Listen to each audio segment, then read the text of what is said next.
سلام، حسام هستم و امروز میپردازیم به گوشی ردمی نوت 8 پرو از برند شیائومی، برندی که محبوبیت عجیبی بین کاربرای ایرانی پیدا کرده به خاطر قیمت‌های رقابتی و البته عملکردی که گوشی‌هاش دارن. همراه من باشید.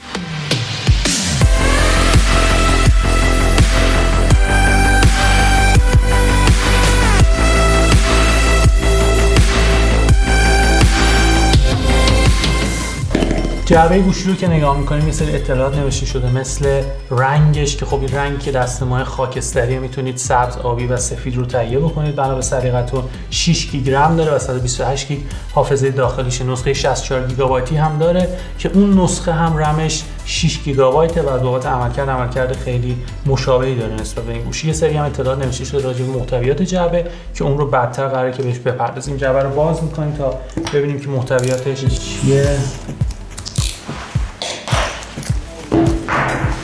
اوکی. یه باکس سفید رنگ داریم که خب گوشی کیس داریم به همراه دفترچه‌های راهنما و البته سوزنی که قرار داده شده برای تغییر دادن مموری و سیم کارت گوشیتون. خود گوشی رو داریم، میذاریمش کنار. یه مقوا و شارژر 18 واتی که بهتون گفتم بزرگم است، به همراه کابل تایپ سی به USB معمولی و دیگه خبری از هدفون نیستش. جعبه رو میذاریم کنار، برمیگردیم به خود گوشی تا ببینیم که با چی طرفیم.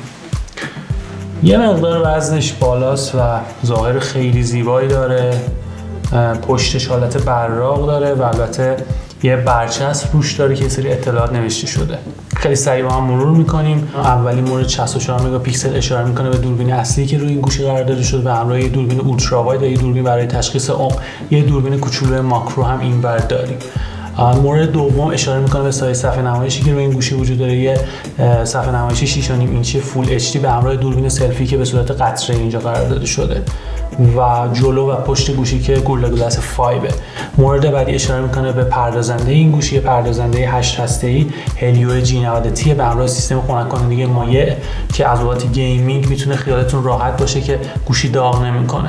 یه باتری 4500 میلی آمپر ساعتی داریم که خب واقعا حجم بالاییه و به کمک همون شارژر 18 واتی که بهتون نشون دادم و با تکنولوژی شارژ سریع میتونید گوشی رو توی 2 ساعت شارژش بکنید. در کل قابلیت خیلی خوبیه به نظرم. بریم جلوتر تا بپردازیم ببینیم که عملکردش بشه ترتیبیه. خب بریم برچسب رو بکنیم. خب بریم ظاهر گوشی رو بررسی سریع بکنیم و دکمه‌ای که قرار داده شده. یه دکمه داریم برای خاموش روشن کردن گوشی، یه دکمه برای کم و زیاد کردن صدا، یه میکروفون نویز کنسلینگ و البته آی آر بلاستر یا همون اینفرارد که میتونید به عنوان ریموت کنترل استفاده کنید از این گوشی با نصب کردن اپلیکیشن مخصوص. و البته یو اس بی تایپ سی رو داریم همراه اسپیکر و میکروفون اصلی و جک 3.5 میلیمتری پایین گوشی. سمت چپ هم یه خشاب داریم برای 2 تا سیم کارت و مموری میکرو اس دی. دقت بکنید که یکی از سیم کارت ها به مموری میکروسی اسلاتشون به صورت مشترکه، پس باید بین این دوتا یکی رو انتخاب بکنید. گوشی رو روشن میکنیم تا ببینیم که با چه دیوایسی طرفیم. نگاه کنید، نهمین نسخه روی این گوشی نصب شده از اندروید پای که قابلیت ارتقا به 10مین نسخه رو داره و رابط کاربریش MIUI 11. اینو باید در نظر داشته باشید. خیلی سریع هم بالا اومد و این نکته خیلی مثبتیه. از بابت صفحه نمایش اگر بخوام بهتون بگم، رنگ ها به نظر رنگ های خوبی هستند. روشناییش هم روشنایی بالای 500 نیت زیر نور آفتاب. میتونید به راحتی با این گوشی کار بکنید با توجه به اینکه IPS LCDه، ولی میگم علمای رنگی خوبی داره. خب میرسیم به دوربینای این گوشی. خیلی سریع اینا رو تست بکنیم ببینیم که ویژگی‌هاشون چیه. با دوربین 64 مگاپیکسلی شروع می‌کنم که رزولوشن بالایی داره. تستش بکنیم ببینیم که به چه ترتیبی. اینجا یه برد با نمک مونوپولی داریم که فکر می‌کنم سوژه خوبی برای عکاسی. بعد بهتون بگم که واقعا جزئیات خیلی خوبی توی عکس پیداست و با دوربین خوب طرفیم. رنگ‌ها هم به نظر طبیعی میرسن. طبق ادعای خود شیائومی میتونید چاپایی تا طول 3 متر از این دوربین بگیرید که اینو بعدتر میشه توی ویدیوی نقد و بررسی بهش پرداخت و تستش کردیم موضوع. میریم سمت دوربین بعدی که دوربین اولترا واید. این دوربین رو هم تست میکنیم ببینیم که چه عملکردی داره. از همین برد عکاسی میکنم من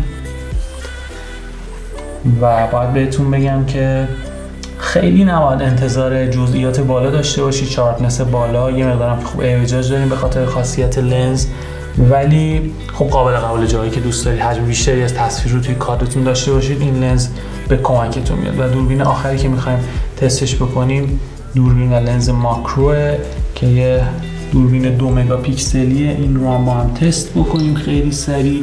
تا اونجایی که میتونم سعی میکنم به سوژه نزدیک بشم،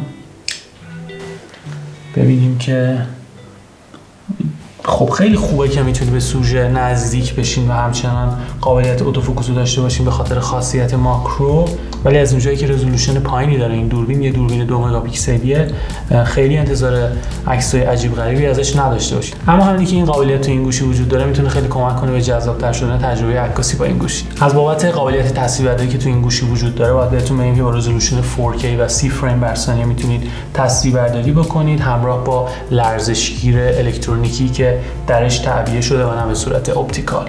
خب از بابت عملکرد این گوشی باید بهتون بگم که چون 6 گیگ رم داره و با یه سی پی یو 8 هسته‌ای طرفیم که سیستم خنک کنندگی مایع رو هم در نظر گرفتم برای خنک کردنش، به خاطر همین توی گیمینگ و اجرای نرم افزارهای سنگین هیچ مشکلی نخواهید داشت و با یه گوشی طرفیم که حتی وقتی پردازش سنگین رو انجام میده خنکه و این میتونه خیلی کمک کنه که تجربه لذت بخشتری رو موقع گیمینگ داشته باشید. منوها هم به شدت روونن توش و کاملا حس یه گوشی پریمیوم و با کیفیت بالا رو منتقل میکنه.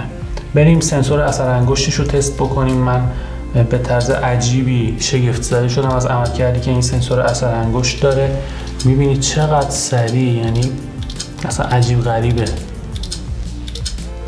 برای تست صدا و اسپیکر این گوشی من یه موزیک ویدیو از هومانوش شجریان ریختم توی این گوشی. ببینیم تستش بکنیم خیلی سریع ببینیم که چه عملکردی داره.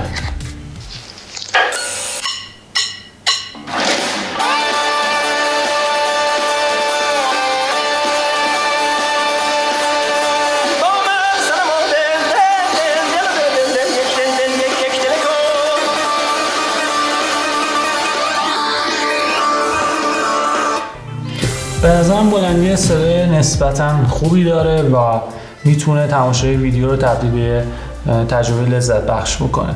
اما اگر هدفون داشتید گزینه 1 هدفونتون باشه. یه نکته دیگه هم این بیرون زدگی دوربین هاست که فکر میکنم اگر کیس بندازین این مشکل هم حل بشه و دیگه مسئله خاصی نمیمونه. رو میزم خیلی تاب نمیخوره وقتی که میذارید. این هم برای بعضیا نکته‌ایه که خیلی بهش دقت میکنم، باید خیالشون از این موضوع راحت بکنم. در کل به نظر میرسه که ردمی نوت 8 پرو واقعا گزینه خوبی برای خریدن. میتونید به مقدار با هزینه بالاتر برید سمت A51 یا A50s از برند سامسونگ یا توی برند هواوی برید سمت Y9s که خب هزینه‌هاشون از این یه مقدار بالاتره، یا با هزینه کمتر میتونید برید سمت نسخه 64 گیگابایتی همین گوشی، یا از آنر 9X رو بگیرید، یا از سامسونگ برید سمت A30s، A31 یا A20s که حتی برای A20s من یه آنباکسینگ جداگانه توی پیج دیجیکالا مگ دارم، میتونید مراجعه کنید به اون ویدیو ببینید که ویژگیاش چیه، تصمیم بگیرید که کدوم گزینه برای شما مناسب تره. مرسی که این ویدیو رو تماشا کردید. ممنونم از همراهیتون.